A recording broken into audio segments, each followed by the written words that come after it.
చేశారో మీ అందరికీ తెలుసు. ఫస్ట్ ఇయర్లో ఇవ్వాల్సినవి ఇవ్వకుండా, సెకండ్ ఇయర్లో ఫస్ట్ ఇయర్ సెకండ్ ఇయర్కి కలిపి ఇవ్వాల్సినవి ఇవ్వకుండా ఏదో ఎంగిలి మెతుకులాగా ఇలా విదిలించేసి ఈరోజు సూపర్ హిట్ అంటూ పబ్లిసిటీ చేసుకుంటుంటే ప్రజలు ఇది హార్మ్ఫట్, వీళ్ళు అన్ని మింగేసి మాకిచ్చినట్టు చూపిస్తున్నారని తలలు బద్దలు కొట్టుకుంటున్నారు. అంటే చంద్రబాబు నాయుడు, పవన్ కళ్యాణ్ గారు ప్రజల్ని మోసం చేయడానికి ఎన్ని విద్యలుంటే అన్ని విద్యల్ని ఈరోజు ఉపయోగిస్తున్నారే గాని చిత్తశుద్ధిగా మనకు ఓట్లేసిన ప్రజలకి మనం మంచి చేయాలన్న చిత్తశుద్ధి లేకపోవడం దురదృష్టకరం.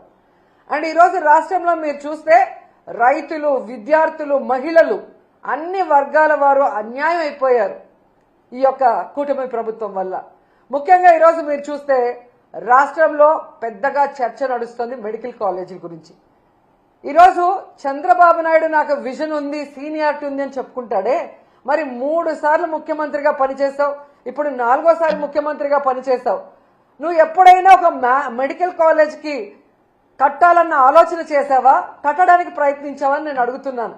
జగన్మోహన్ రెడ్డి గారు మొదటిసారి ముఖ్యమంత్రి అయినా 5 సంవత్సరాల్లో 2 సంవత్సరాలు కోవిడ్కి పోయినా ఏ విధంగా రాష్ట్రంలో ఉన్న అన్ని హాస్పిటల్స్ని, పిహెచ్సిల్ని రెన్యువేట్ చేయడమే కాకుండా కొత్తగా అర్బన్ హెల్త్ సెంటర్లు కూడా కట్టించి అన్ని రకాల ఫెసిలిటీస్ని అందజేయడమే కాకుండా 17 మెడికల్ కాలేజీలు, వాటితో పాటు సూపర్ స్పెషాలిటీ హాస్పిటల్ని ప్రజలకి అందుబాటులో తేవాలి.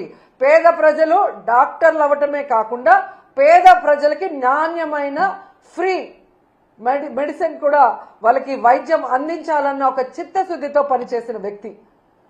ఈరోజు ఆ 17 మెడికల్ కాలేజీలని పూర్తి చేయడం చేతగాక, అంటే దాదాపుగా 7 జగన్మోహన్ రెడ్డి గారు పూర్తి చేసేశారు.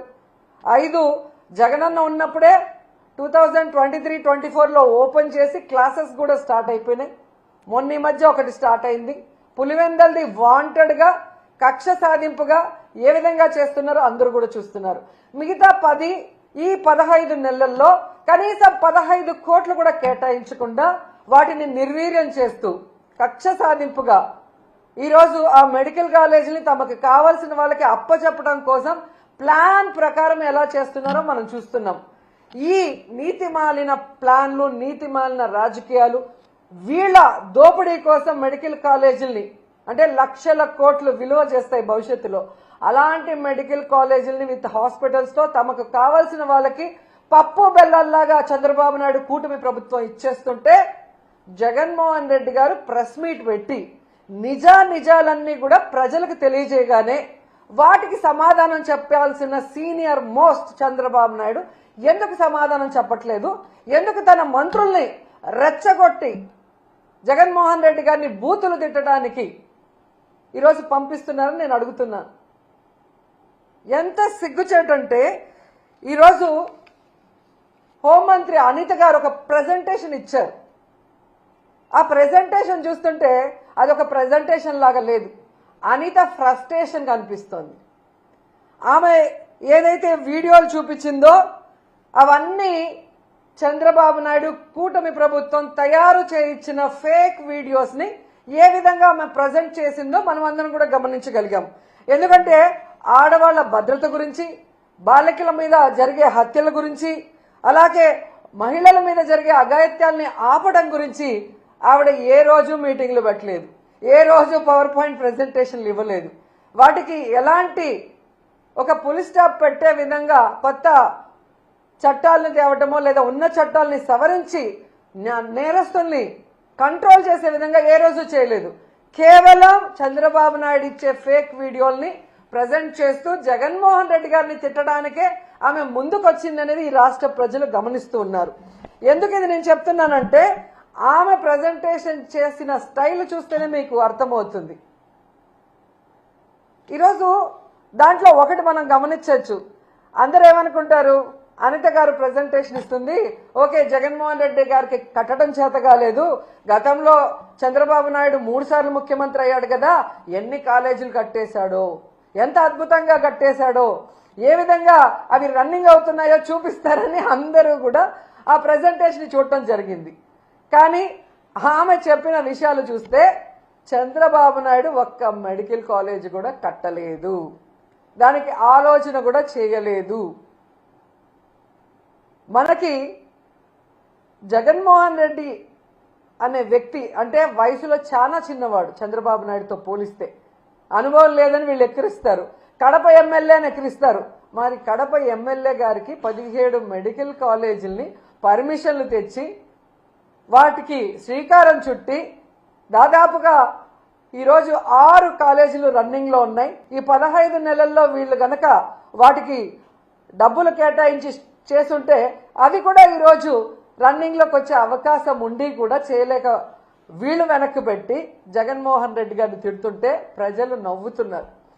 ఒక అనుభవం లేని మొదటిసారి ముఖ్యమంత్రి అయిన జగన్మోహన్ రెడ్డి గారి వల్ల కట్టడం చేతనయ్యింది, విజనరీ ఉంది, సీనియారిటీ ఉంది అని చెప్పుకునే చంద్రబాబు నాయుడు వల్ల 4 సార్లు ముఖ్యమంత్రి అయి కూడా ఒక మెడికల్ కాలేజ్ ఎందుకు కట్టలేకపోయారని ఈరోజు ప్రజలు ప్రశ్నిస్తున్నారు. దానికి సమాధానం చెప్పండి. ఈరోజు ఈ రాష్ట్రాన్ని అప్పనంగా తాకట్టు పెట్టి దాదాపుగా 1,97,000 కోట్ల రూపాయల్ని 15 నెలల్లో అప్పు తీసుకొచ్చారు కదా. ఎందుకు మీరు 5,000 కోట్లు కూడా ఖర్చు పెట్టి ఈ 10 మెడికల్ కాలేజీని ఎందుకు ఫినిష్ చేయలేకపోతున్నారు? ఆ డబ్బులు ఏమైనాయి అంటే సమాధానం లేదు. ఈరోజు ఎంత ఘోరం అంటే పీపీపీ అంటే ప్రైవేటీకరణ కాదు అని అనిత అంటుంది. మరి పీపీపీ అంటే ప్రైవేటీకరణ కాకపోతే రౌడీ షీట్లకు ఇచ్చే పెరోలా అని నేను అడుగుతున్నా. ఎందుకంటే పీపీపీ అంటే ప్రైవేటీకరణ అని అందరికీ తెలుసు. మరి ఈ పచ్చ నాయకులకి ఎందుకు తెలియట్లేదో నాకు చెప్పాల్సిన అవసరం ఉంది. ఈరోజు పీపీపీ కానప్పుడు డబ్బులు లేక ప్రైవేటు వాళ్ళకి అప్పగిస్తున్నామని జీవో ఎందుకు ఇచ్చారు? మరి ఆ జీవోని రద్దు చేయండి. మీరు చెప్పినట్లుగా పీపీపీ అంటే ప్రైవేటీకరణ కాదు అని మీరు అన్నది నిజమైతే, డబ్బులు లేక ఈరోజు ప్రైవేట్ వాళ్ళకి దీన్ని ఇస్తున్నామని జీవో ఇచ్చారు కదా, అది వెంటనే రద్దు చేసి ప్రభుత్వమే ఆ కాలేజీల్ని పూర్తి చేయాలని కూడా వైఎస్ఆర్సీపీ నుంచి మేము డిమాండ్ చేస్తున్నాం. అండ్ ఈరోజు మీరు చూస్తే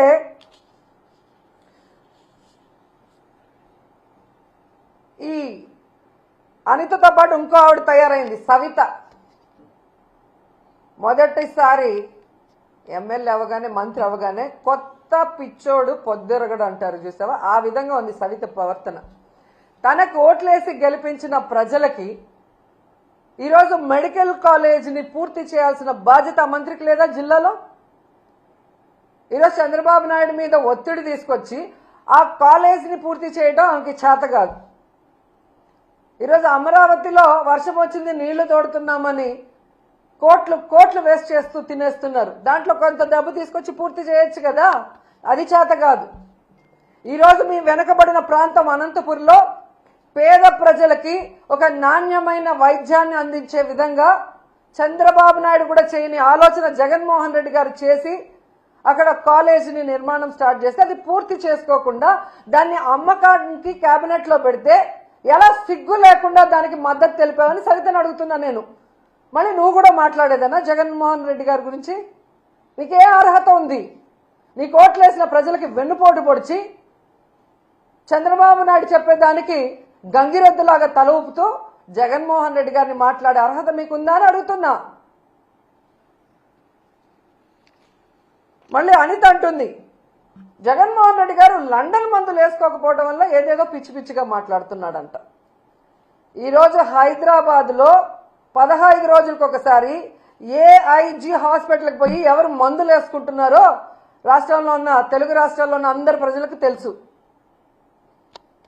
అబద్ధాలు కల్లార్పకుండా ఎలా చెప్పాలో అనేదానికి మందును కనిపెట్టి చంద్రబాబు నాయుడు మీ అందరికీ ఆ మందు ఇస్తున్నాడు కాబట్టే ఈరోజు మీ అందరూ కల్లార్పకుండా అబద్ధాలు చెప్తున్నారు తప్ప, ఈరోజు మీకు దమ్ముంటే నేను వస్తాను, రండి. రాజమండ్రి మెడికల్ కాలేజ్కి వస్తారా? విజయనగరం మెడికల్ కాలేజ్కి వస్తారా? నేను ఇన్ఛార్జిగా ఉన్న మచిలీపట్నం మెడికల్ కాలేజ్కి వస్తారా? నంద్యాల మెడికల్ కాలేజ్కి వస్తారా? మీ పక్కనే ఉంది కదా, వైజాగ్లో ఉంటావు కదా, పాడేరు, ఆ మెడికల్ కాలేజ్కి వస్తావా? మెడికల్ కాలేజీలు అంటే ఎలా ఉంటాయి, ఎలా కట్టాలి, అక్కడ చదువుకుంటున్న మెడికల్ స్టూడెంట్స్ ఎవరెవరు అనేది డీటెయిల్గా మీకు చూపిస్తాను. దమ్ముంటే ఎవడైనా రండి, తీసుకెళ్తాను. ఏదో పిచ్చి పిచ్చి వీడియోలు తయారు చేసి ఈ పిల్లలు చూస్తే వా అంటారా? ఆ పిల్ల నువ్వేమన్నా యాంకర్వా, హోమ్ మినిస్టర్వా?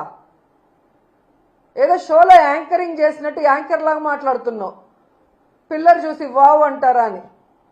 జగన్మోహన్ రెడ్డి గారు ప్రజలకి మంచి చేశారు. మీలాగా ఈవీఎంలను మేనేజ్ చేసుకుని అధికారంలో రాలేదు. ప్రజలకి తాను ఏం చేస్తానో నమ్మకం కలిగించి అధికారంలోకి వచ్చారు.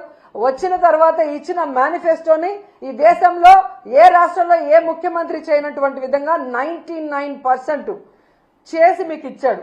స్కూళ్ళు కానీ, హాస్పిటల్ కానీ, హార్బర్లు కానీ, ఇలా చెప్పుకుంటూ పోతే జగన్మోహన్ రెడ్డి గారు ఎంత అభివృద్ధి చేశారో మీ అందరికీ కళ్ళారా చూశారు.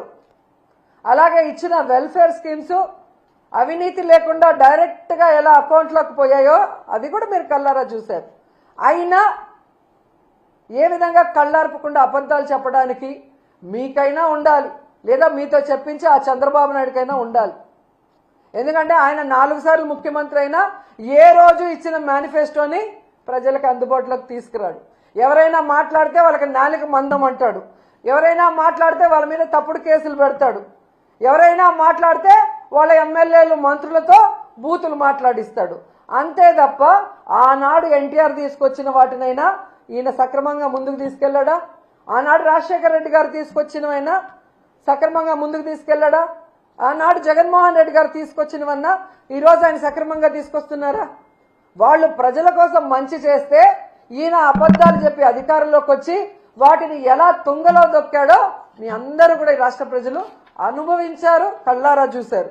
సో వాళ్ళు తెలుసుకోవాల్సింది, ఈరోజు విజన్ ఉంది, విస్తరాకులో కట్టుందని చెప్పుకునే ఈ చంద్రబాబు నాయుడు కనీసం 4 సార్లు ముఖ్యమంత్రి అయి కూడా ఒక్క మెడికల్ కాలేజీని కూడా కట్టలేకుండా జగన్మోహన్ రెడ్డి గారు కట్టి ఓపెన్ చేశారు. ఆల్మోస్ట్ 6, ఒకటి పూర్తయింది పులివెందల్లో, దాన్ని ఓపెన్ చేయొచ్చు. ఇంకా 10-15 నెలల్లో వాటికి కావాల్సిన ఫైనాన్స్ సపోర్ట్ చేసుంటే ఇప్పటికీ క్లాసులు ప్రారంభమై ఉంటాయి. కానీ ఎంత సిగ్గుచేట అంటే మంత్రులు మాట్లాడుతున్నారు. అసలు ఈ మంత్రులకి మెడికల్ కాలేజీలు ఎట్లా పర్మిషన్లు తెచ్చుకుంటారు, ఎలా స్టార్ట్ అవుతాయి, వాటి ప్రొసీజర్ ఏంటి అనేది వీళ్ళకి తెలుసా నేను అడుగుతున్నాను. ఎందుకంటే ఒక మెడికల్ కాలేజీ రావాలి అంటే ముందు ఆసుపత్రి నడపాలి, తర్వాత ఎన్ఎంసి వాళ్ళు వచ్చి దాన్ని పరిశీలించి ఓకే అనుకుంటే పర్మిషన్ ఇస్తారు. పర్మిషన్ వచ్చిన మొదటి ఏడాది అడ్మిషన్లు మొదలవుతాయి. ఆ మొదటి ఏడాదికి అవసరమైన మౌలిక వసతులు రెడీ చేస్తారు. రెండో ఏడాది కూడా అలాగే పరిశీలన చేస్తారు. ఆ తర్వాత రెండో ఏడాదికి అవసరమైన ఇన్ఫ్రాస్ట్రక్చర్ని రెడీ చేస్తారు. 3, 4, 5 సంవత్సరాల వరకు కూడా ప్రతి ఏటా ఇలా పరిశీలన చేసే అన్ని రకాల సదుపాయాలు, ఫ్యాకల్టీలు ఉన్నారా అని పరిశీలన ఉంటుంది. అంటే ఒక మెడికల్ కాలేజ్ పూర్తి స్థాయిలో నడవాలి అంటే దాదాపుగా 7 నుంచి 8 సంవత్సరాలు పడుతుంది. ఎందుకు ఇది చెప్తున్నానంటే మంగళగిరి ఎయిమ్స్ మెడికల్ కాలేజ్ కూడా మొదట విజయవాడలో ఉన్న సిద్ధార్థ కాలేజ్లో రెంట్కున్న బిల్డింగ్లోనే రెంట్కున్నారు. అది పూర్తి స్థాయిలో తయారు కావడానికి, పూర్తి స్థాయిలో క్లాసులు ఈరోజు నిర్వహించడానికి దాదాపుగా 9 సంవత్సరాలు పట్టింది. అంటే ఎలా మెడికల్ కాలేజ్ పర్మిషన్ వస్తాయి, వాటి మౌలిక సదుపాయాలు ఎవ్రీ ఇయర్ ఎలా మనం పెంచుకుంటూ పోవాలి, దాన్ని బట్టి ఏ విధంగా ఆ కాలేజీలు పూర్తి స్థాయి రన్నింగ్లో వస్తాయన్న ఒక కామన్ నాలెడ్జ్ కూడా, జనరల్ నాలెడ్జ్ కూడా లేని వీళ్ళందరికీ మంత్రి పదవులు ఇచ్చారు. వీళ్ళు ఎంతసేపు చంద్రబాబు నాయుడిని, లోకేష్ని మెప్పించడం కోసం, మెహర్బానీ కోసం, ఇలా మంత్రి పదవులు పదిలంగా ఉండడం కోసం సిగ్గు లేకుండా దిగజారుడిగా అబద్ధాలు, నీతిమాలిన మాటలు మాట్లాడుతున్నారు. ఇవి చూసి ప్రజలు అసహించుకుంటున్నారు. ఇలాంటి వాళ్ళక మనం ఓటు